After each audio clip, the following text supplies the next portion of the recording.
Yo, yo, yo, been a long time. Playing some of my old tunes. Gonna see what's what. You know, this tune right here was recorded right in Blair. By Blairites, I mean one Californite, but we don't talk about him.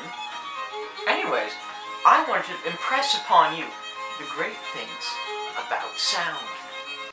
This record right here, my friends, is a grand piece. It is by Rafael Mendez, trumpet extraordinaire. Now, this is still sealed, believe it or not. Excellent find. I found it at a Goodwill for 59 cents. These are hard to come by. Rafael Mendez, he had two sons. That is a guy and that's a guy. I don't know their names, because Rafael Mendez is the important one. They were both doctors and twins. Inside, there's an excellent Decca record. The corner had been creased, sadly, as I put it in, so see what I could do to get that out. And inside is what I'm really after. Oh, beautiful Decca, stereoscopic, not the least bit wavy. I mean, it's a bit flexible, but it's very stiff. Good recording. Now, I'm not usually one for Decca. Their stuff tends to be of poor quality, in my opinion. But that's just me, isn't it? Now, why am I showing you a record of Rafael Mendez? It's very simple. He is the greatest trumpet player to ever live. Let me show you. The Brave Matador. Not my personal favorite, but still an excellent choice. Let's put her on, shall we?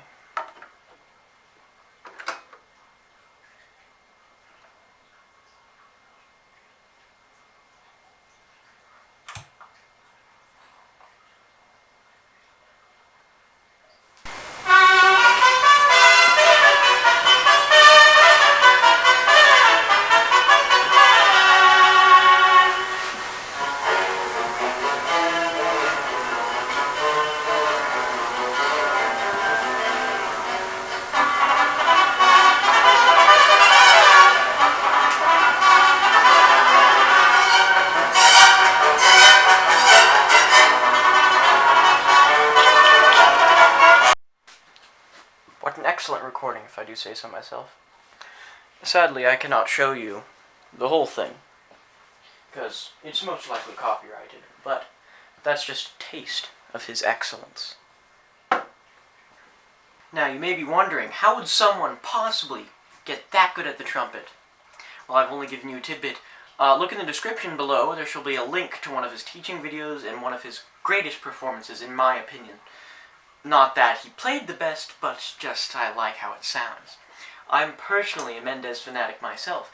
I have myself a Mendez horn, 10.5C mouthpiece, both of which he played. I'm actually getting a Mendez 2 mouthpiece, just to complete the set. But in all reality, he was a legend because of his persistence to practice. Don't forget that. You must be persistent in your practicing. Rafael Mendez would go to his studio and he would practice the same 8 bars over and over again for entire days. In fact, there's a funny story I came across on YouTube and articles alike. His wife would actually get his friends to come over just so she wouldn't have to listen to him playing the trumpet. They would take him out to a bar. And that's how diligent you need to be while practicing. You need to not stop. You need to keep going, keep attacking, until eventually you have it so perfect you can't play it any better. That is the key to excellence. Practice. So, I'm going to be making this video dedicated to Kyle Studansky. He goes to my band class. He's a saxophone player and he wishes to become a trumpet player. So, for all of those watching, or maybe just Kyle, this is for you, Kyle. Now, how does one begin warming up? Well, it's very simple. If you want to be like Rafael Mendez, you have to practice, as I've said before, and practicing begins with a warm-up. If you do not warm up before you practice, well, frankly, that's your decision. It doesn't really affect anything. You'll just sound worse to begin with. Now, I was recently the other day at a brass festival. And at this festival, they showed us a trick. And this trick, because they're chamber players, it's serif brass, their playing style is all about tone, and they showed me a few exercises to do with the mouthpiece. They're very useful, they're very good. Now, what you got to do first is simply get out your tuner. I use tuner light, because it's not garbage. Any tuner will do. You simply take the mouthpiece, hold it like this, because it mimics the trumpet more. I used to hold it up by the neck, and it allowed me to apply more pressure. It's much harder to apply pressure like this. You simply generate a tone. Oof, that's much too high. Just give me a moment.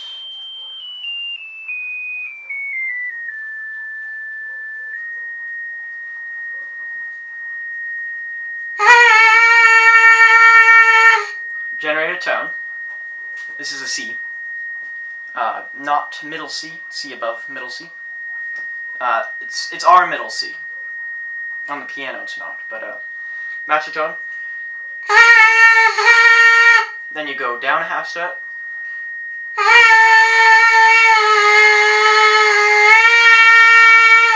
Up a half step.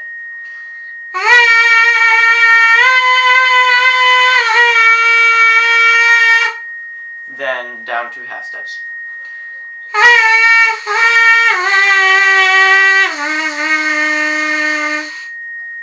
Now, your ears have been graded enough. What does this do? It frees up your lips, it helps you warm up. This is a great exercise if you've already played previously in the day. But I'd suggest doing it before you even play for the first time in the day. I've already played today, I had a lesson. And then you simply go down a note.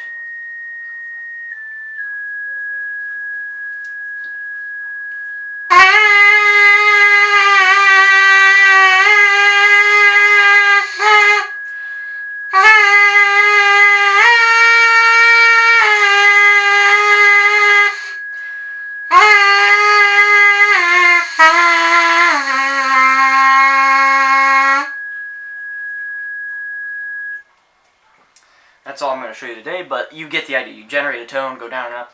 Then you can even tune on the tuner, which is what I love about this, is both the tone generator and tuner. And you can tune yourself.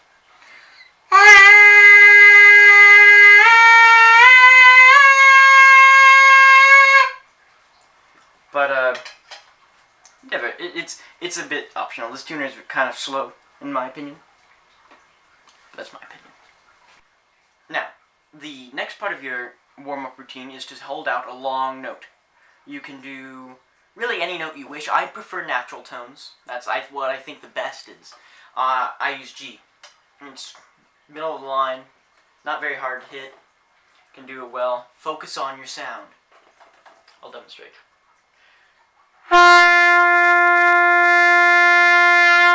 You want to start off quiet and get as loud as you can. As quiet as you can, as loud as you can.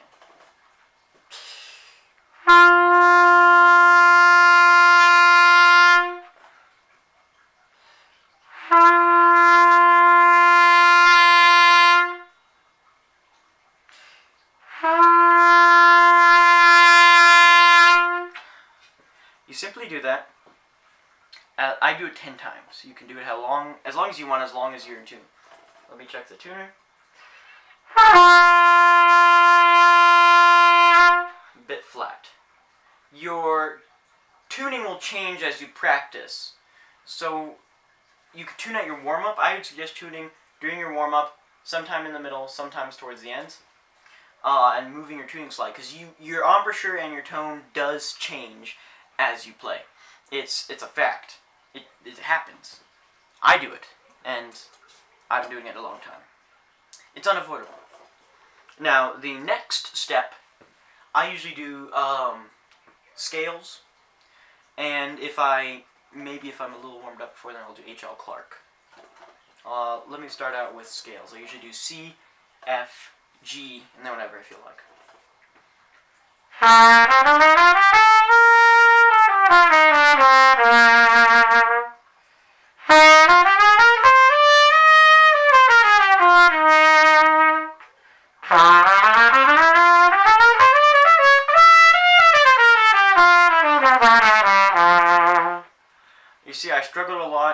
towards the high end, I'm not warmed up enough for scales yet. So I should have probably done more G's, more long tones. Long tones are the key. In fact, the first studies in the Arbin, the trumpet dictionary, the trumpet Bible, just anything you want to know is in the Arbin. It's long tones that starts out with, because those are the quintessential, most essential, most fulfilling notes you could play on the trumpet. Another thing I learned from serif brass is you always want to sound your best. Why would you ever want to sound bad? When playing a scale, you want it to sound the best it can. Why would you play it poorly? Such as a C scale, the easiest.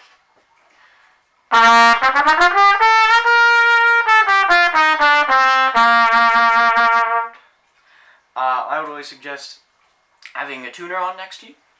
It's very useful. Allows you to see if you're playing pinched, it will catch that. If you're playing too loud, it'll catch that. And don't go loud when going high. That's a crutch. No crutches. Another thing from serif brass. You never want to have a crutch. I have that crutch. I'm trying to break myself of it. It's a habit. But that's about all you need to do for a short warm up. There's much longer ones I do with the Arbin, but that's about the core elements. You could do some lip flexibility, such as this.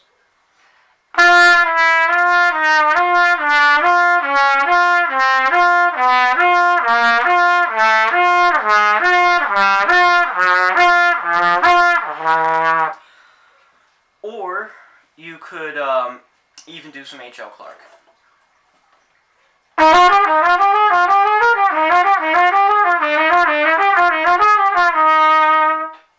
I usually do it until I run out of breath, but I mean, this is a video. I can't be doing that.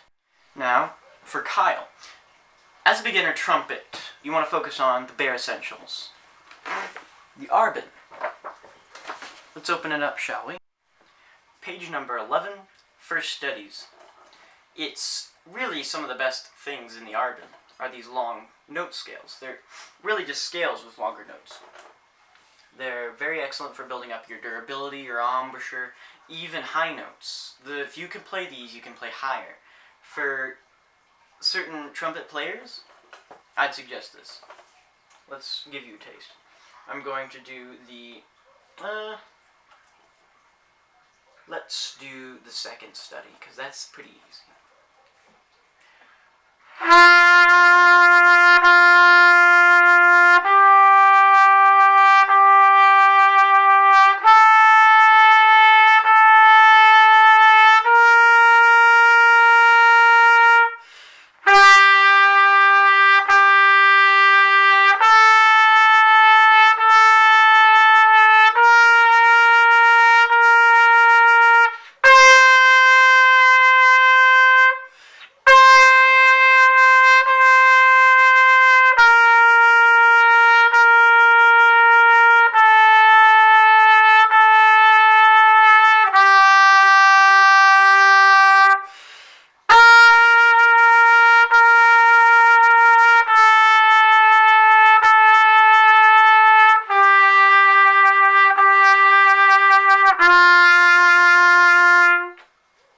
Some notes are flat, some notes are sharp. You make adjustments, fix yourself.